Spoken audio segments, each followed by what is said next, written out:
আদিবাসীদের নামে দায়ের করা মিথ্যা মামলা প্রত্যাহার করতে হবে। আসলে আদিবাসীরা প্রায় কিন্তু এই ধরনের প্রতিবাদ সমাবেশের আয়োজন করে।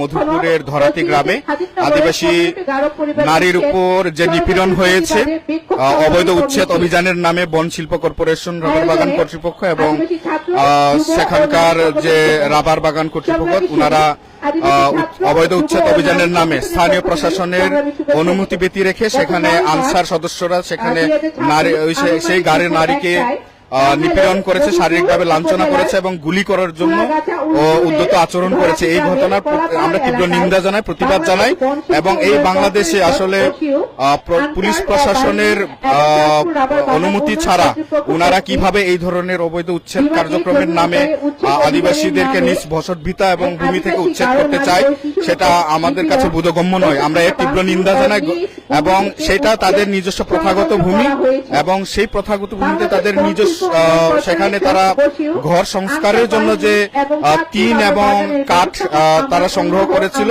সেগুলোও তারা মানে ভাঙচুর করেছে। এর একদিন আগে আমরা আন্তর্জাতিক নারী দিবস আমরা পালন করলাম।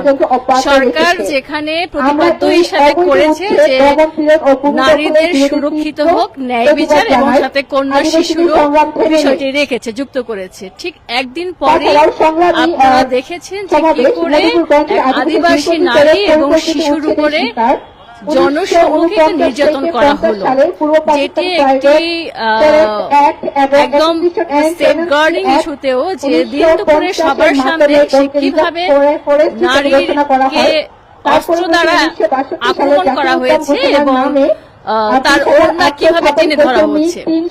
তো এই একটা ঘটনা এটি সামাজিক যোগাযোগের বদৌলতে এসেছে, কিন্তু আমরা কয়টি ঘটনা এরকম জানি এভাবে অহরহ ঘটনা ঘটে যাচ্ছে।